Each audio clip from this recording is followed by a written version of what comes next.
Good morning students. आज हम the factories act 1948 में वर्किंग आवर्स फॉर एडल्ट्स से रिलेटेड जो प्रोविजंस है उनको पढ़ने जा रहे हैं। लास्ट वीडियो में हमने provisions regarding safety, health and welfare of labour से रिलेटेड ऑलरेडी हमने डिस्कस कर लिया। आज के इस वीडियो में हम ये जो provisions regarding working hours for adults यानी जो वयस्क श्रमिक है उनके लिए कार्य के घंटे कितने होने चाहिए उससे संबंधित जो प्रावधान है उनको पढ़ेंगे। ये जो प्रोविजंस है वो फैक्ट्रीज एक्ट के सेक्शन 51 से लेकर और 66 में डिफाइन किए गए हैं। तो आइए शुरुआत करते हैं आज के इस क्लास का और समझते हैं कि फैक्ट्रीज एक्ट में जो वर्कर्स है उनसे कितने घंटे काम करवाया जा सकता है या वर्किंग आवर्स से रिलेटेड क्या प्रोविजंस या क्या रूल्स है समझते हैं। देखिए, फर्स्ट है वीकली वर्किंग आवर्स, साप्ताहिक कार्य के घंटे। यानी फर्स्ट पॉइंट है आप वीकली वर्कर से कितना कार्य करवा सकते हैं, ये इसके बारे में है। वीक का मतलब जो मंडे से शुरू होता है और संडे तक चलता है, ठीक है ना। तो वीक का डेफिनेशन भी आपसे पूछा जा सकता है कि वीक किसे कहते हैं। तो वीक का मतलब जो 7 डेज का जो पीरियड होता है उसे हम वीक कहते हैं। और अब देखिए, एक वीक में आप अधिकतम मैक्सिमम जो वर्कर्स है उनसे कितना काम करवा सकते हैं, ये उससे रिलेटेड प्रोविजन है वीकली वर्किंग आवर्स। तो अधिकतम जो वर्किंग आवर्स है वो है 48 आवर्स, यानी 48 घंटे आप जो है 48 आवर्स जो है मैक्सिमम आप किसी वर्कर से फैक्ट्री में काम करवा सकते हैं एक वीक में, ठीक है ना। उसके बाद है नेक्स्ट वीकली हॉलीडेज। अब देखिए, वीकली हॉलीडेज का मतलब क्या है कि जिस वर्कर ने पूरे वीक काम किया है उसको कम से कम एक जो हॉलीडे या अवकाश भी देना जरूरी है, ठीक है ना। 1 हॉलीडे।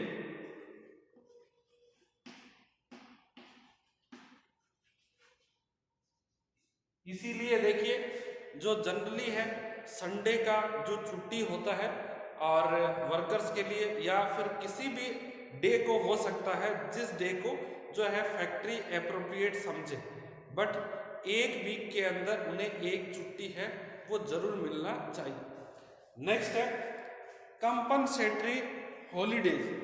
देखिए, कंपनसेटरी हॉलीडेज का मतलब क्या होते हैं, इसको हम कहते हैं क्षतिपूर्ति अवकाश। क्षतिपूर्ति अवकाश यानी देखिए, जो नियम क्या कहते हैं, नियम ये कहते हैं कि यदि कोई वर्कर है उसने पूरे वीक जो काम किया है तो उसे एक जो छुट्टी है वो मिलनी चाहिए, ठीक है ना। यानी वीक में एक छुट्टी।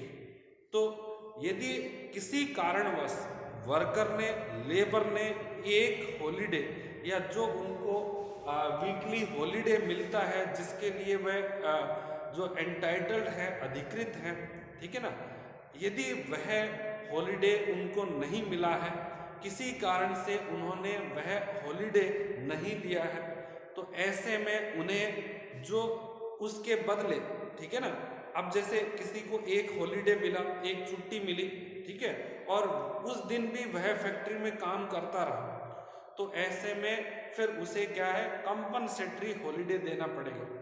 उसके बदले कोई दूसरी छुट्टी देनी पड़ेगी और उसी को हम कहते हैं क्षतिपूर्ति अवकाश या कंपनसेटरी हॉलीडे।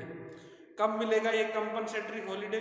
या तो उसी कंकरेंट मंथ में। कंकरेंट मंथ का क्या है, जो महीना चल रहा है, जो मंथ चल रहा है उस महीने में उसे वह छुट्टी देना है जिसकी बकाया है, जिसने छुट्टी नहीं ली थी उस वीक में। या फिर क्या होगा, जो सक्सीडिंग 2 मंथ्स हैं, आने वाले 2 महीने हैं, उसके अंदर उसे कंपनसेटरी जो हॉलीडे है वो देना पड़ेगा। तो इस प्रकार से ये कंपनसेटरी हॉलीडेज के संबंध में रूल्स है। या तो आप उसी महीने में उसे दे या फिर आने वाले 2 महीनों में उसके लिए कंपनसेटरी हॉलीडे की आप व्यवस्था करें। नेक्स्ट है प्रोविजन डेली वर्किंग आवर्स। अब इसमें आप वर्कर से रोज कितना काम करवा सकते हैं ये उसके बारे में देखिए। जो अधिकतम है वो आप वीक में 48 आवर्स करवा सकते हैं, ठीक है ना। परंतु प्रत्येक दिन आप अधिकतम 9 घंटे उनसे काम ले सकते हैं, इससे ज्यादा नहीं, ठीक है ना। ये बात याद रखना है आपको। डेली वर्किंग आवर्स कितना है, ये 9 आवर्स है, but with limitation, with weekly limitation, ठीक है ना। वीक में टोटल कितना होना चाहिए, 48 ही होना चाहिए, उससे ज्यादा नहीं होना चाहिए। डेली आप 9 घंटे काम करवा सकते हैं, कम हो सकता है, ज्यादा नहीं। और जब आप ये 9 घंटे देख रहे हैं, ठीक है ना, तो उस समय आपको ध्यान रखना है कि जो वीक के अंदर टोटल वर्क है वो 48 आवर्स से ज्यादा नहीं हो जाए। नेक्स्ट है इंटरवल्स फॉर रेस्ट। अब देखिए ये रेस्ट यानी ये इसके लिए प्रोविजन किया गया है कि यदि वर्कर्स लगातार काम करते रहते हैं तो उन्हें थकान महसूस होती है, उनमें एक प्रकार से जो एनर्जी का लेवल है वो कम हो जाता है। तो एनर्जी रीबूस्ट करने के लिए वर्कर्स का और एक प्रकार से ह्यूमन बीइंग के तरह उन्हें ट्रीट करने के लिए ये रेस्ट का सिस्टम दिया गया है। मशीन घंटों काम करती रहती है, परंतु जो ह्यूमन बीइंग है, व्यक्ति है, उसे कार्य की लंबी अवधि के बाद जो थोड़ा आराम करने की जरूरत है। मैंने आपको बताया कि प्रत्येक दिन अधिकतम आप उससे 9 घंटे काम करवा सकते हैं, but with maximum limit, with weekly limits, ठीक है ना। अब 9 घंटे क्या वर्कर लगातार काम करेंगे फैक्ट्री में? बिल्कुल नहीं। यहाँ पर देखिए आप अधिकतम 5 घंटे काम करवा सकते हैं, उसके बाद आपको हाफ एन आवर, आधा घंटे का रेस्ट देना जरूरी है, ठीक है। ये बात आपको याद रखना है। इंटरवल्स और रेस्ट यानी आराम के लिए जो अंतराल, ठीक है ना, आप उन्हें आराम करने के लिए एक अंतराल दे रहे हैं, एक टाइम दे रहे हैं। तो लगातार 5 घंटे करवा सकते हैं, उसके बाद आपको आधे घंटे का उन्हें आराम करने की इजाजत देनी पड़ेगी। नेक्स्ट है spread over of working hours. Spread over of working hours का मतलब क्या है? ये कार्य समय का विस्तार, यानी जो अधिकतम टाइम है जिसकी हमने बात की थी कि आप वर्कर से कार्य करवा सकते हैं, वो 9 आवर्स है, ठीक है ना। अब इस 9 आवर्स को, इसमें देखिए ये वर्किंग टाइम है, इसमें हमने रेस्ट के समय को ऐड नहीं किया है, ठीक है ना। रेस्ट के समय को भी ऐड कर दे तब ये अधिकतम कितना हो सकता है जो आपका वर्किंग टाइम, इसमें 10.5 घंटे 10.5 आवर्स का जो है अधिकतम जो वर्किंग टाइम हो सकता है।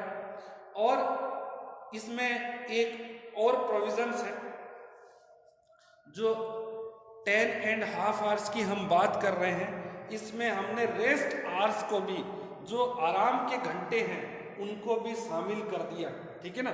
तो उनको मिला के अधिकतम कितने 10.5 घंटे तक जो वर्कर्स है वो वर्क प्लेस पर उनको आप रोक सकते हो, उनसे काम करवा सकते हैं।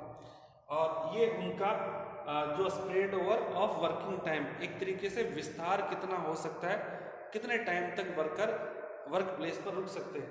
बट जो चीफ इंस्पेक्टर है, चीफ इंस्पेक्टर क्या है? एक प्रकार का जो गवर्नमेंट ऑफिशियल्स है, और यदि वो चाहे तो आपके जो डेली जो वर्किंग आवर्स है, या सॉरी वर्किंग टाइम है, उसको बढ़ाकर जो 12 आवर्स तक कर सकते हैं। जनरली क्या होगा 10.5 आवर्स, ठीक है ना।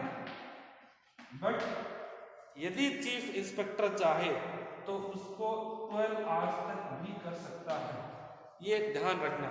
ये जो 10.5 आवर्स की हम बात कर रहे हैं, इसमें रेस्ट आवर भी इंक्लूड है, ठीक है ना, वर्किंग आवर्स भी इंक्लूड हैं। ओके, अब हम बात करते हैं नाइट शिफ्ट का। नाइट शिफ्ट यानी रात्रि पारी। देखिए जो फैक्ट्रीज हैं और उसमें कुछ फैक्ट्रियां ऐसी होती है जिसमें पूरे दिन काम चलता है, ठीक है, 24 आवर्स जो वर्किंग होता है, मैन्युफैक्चरिंग होता है, प्रोडक्शन होता है। और इस प्रकार की जो फैक्ट्रीज के अंदर जो 3 पारी, ठीक है, 3 शिफ्ट में काम किया जाता है। 8 आवर्स का जो शिफ्ट होता है हमारे इंडिया के अंदर, और लगभग इंडिया के अंदर सभी जगह ये एक समान है। तो 8 आवर्स के हिसाब से आप देखें तो 24 आवर्स में 3 शिफ्ट हो सकती है, ठीक है ना।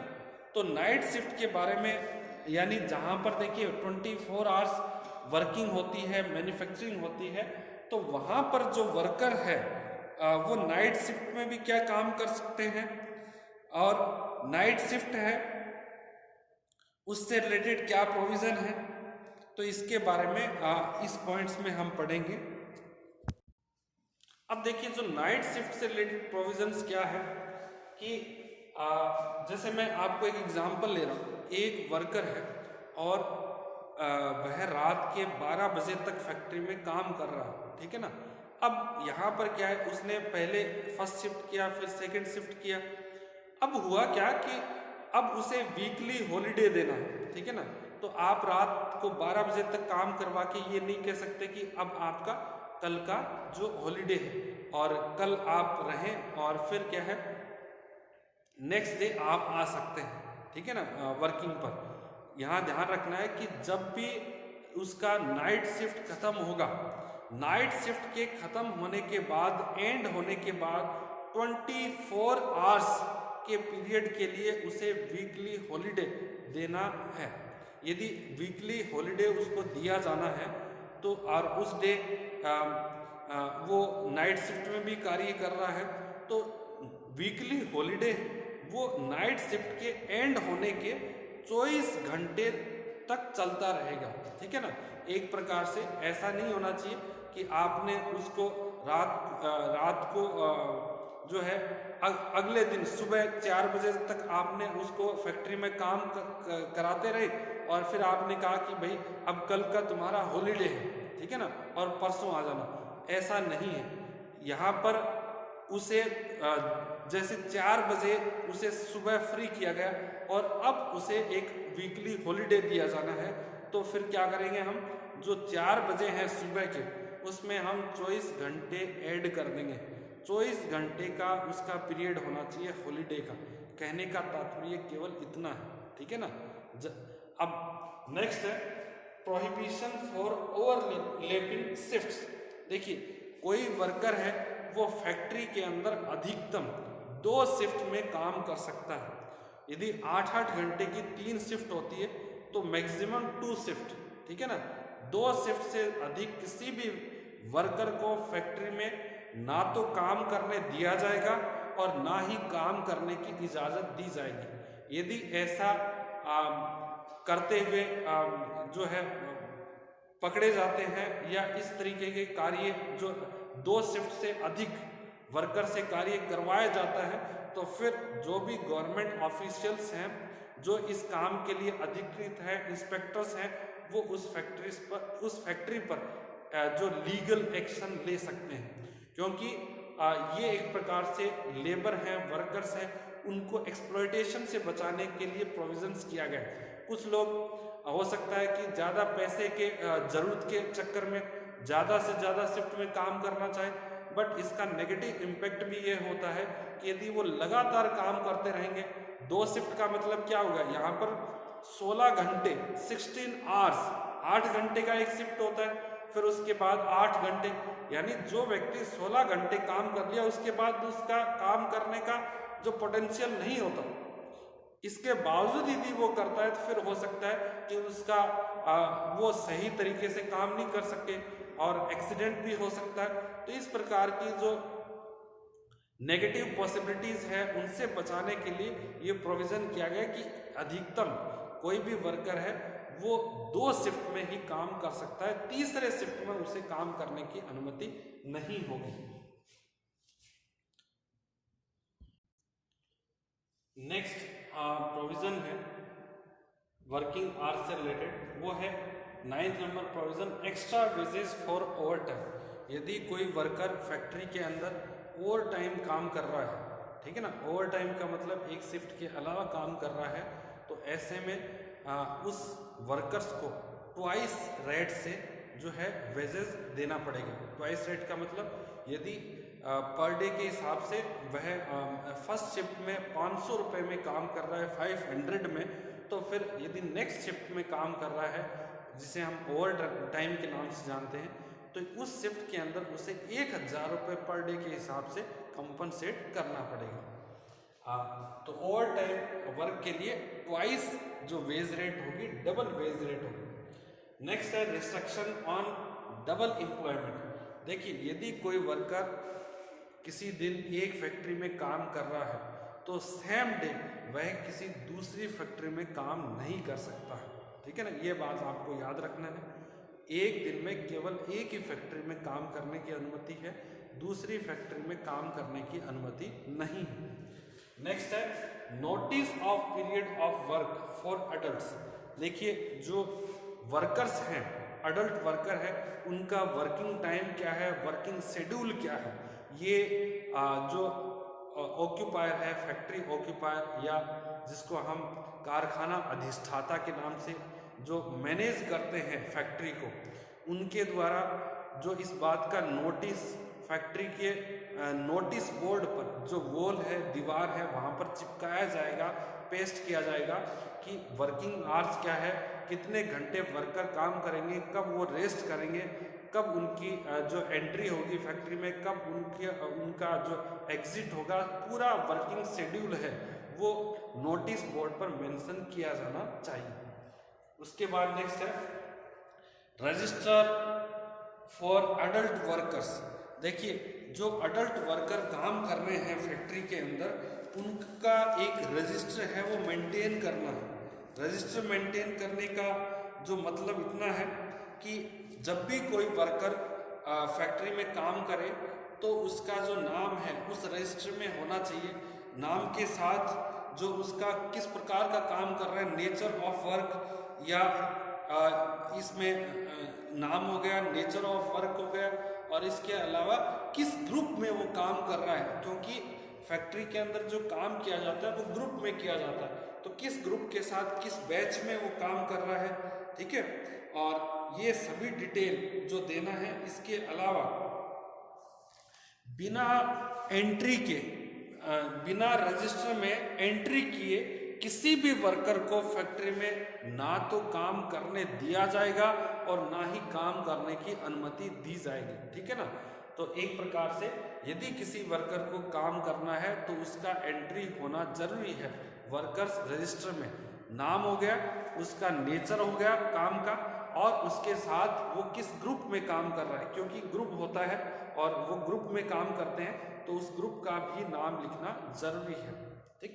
Next, power to make exempting rules. देखिए, यदि स्टेट गवर्नमेंट चाहे तो ये जो रूल्स बनाए हैं इसमें कोई छूट भी दे सकती है। जैसे वीकली वर्किंग आवर्स की बात की गई है, डेली वर्किंग आवर्स की बात की गई है, तो इसमें एग्जम्पशन भी दे सकती है, ठीक है, छूट दे सकती है जरूरत पड़ने पर, ठीक है। नेक्स्ट है पावर टू मेक एग्जम्प्टिंग ऑर्डर।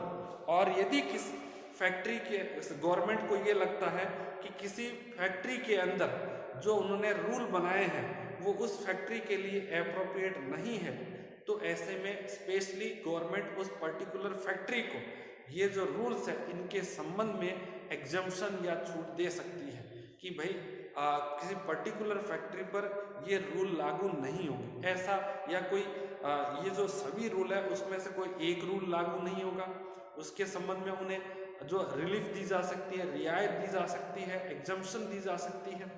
अच्छा, नेक्स्ट हम बात करते हैं further restriction on employment of women. देखिए, जो महिलाएं हैं, महिला वर्कर है, वुमेन वर्कर है, वैसे उनके लिए भी जो प्रोविजंस है वो समान है। जो मेल वर्कर के लिए है प्रोविजन, वही फीमेल वर्कर्स के लिए प्रोविजंस हैं। बट एक एडिशनल प्रोविजंस किया गया है फीमेल वर्कर्स के लिए, वुमेन वर्कर्स के लिए। क्या है कि जो महिला वर्कर्स है उसे आप अधिकतम फैक्ट्री के अंदर 9 घंटे रख सकते हैं। 9 घंटे के अतिरिक्त 9 आवर्स के अलावा आप उसे फैक्ट्री के अंदर रोक नहीं सकते, काम नहीं करवा सकते। दूसरा, जो वर्किंग टाइम है वो क्या है, महिला वर्कर है, वुमेन वर्कर है, वो सुबह 6 बजे से लेकर शाम को 7 बजे की अवधि के बीच काम कर सकती है। मॉर्निंग में 6 o'clock से लेकर जो इवनिंग में 7 o'clock के बीच का जो अवधि है उसमें काम कर सकते हैं। उसके अतिरिक्त यानी शाम को 7 बजे से लेकर सुबह 6 बजे की अवधि के बीच काम नहीं करवाया जा सकता। ठीक है ना, इसको आप दूसरे तरीके से बता सकते हैं, वही मैंने बताने की कोशिश की है। सुबह 6 से शाम को 7 बजे तक काम करने की अनुमति है। शाम को 7 से सुबह 6 बजे तक रात का जो पीरियड है उसमें महिला वर्कर से फैक्ट्री में काम नहीं करवाया जा सकता। तो ये सभी प्रोविजंस थे फैक्ट्रीज एक्ट में, provisions regarding working hours for adult workers. Adult worker का मतलब क्या है, ऐसे वर्कर जिन्होंने अपनी आयु के 18 वर्ष कंप्लीट कर लिए हैं, यानी those who attended 18 years of their age known as adult worker। तो आज के लिए इतना ही। Thank you so much.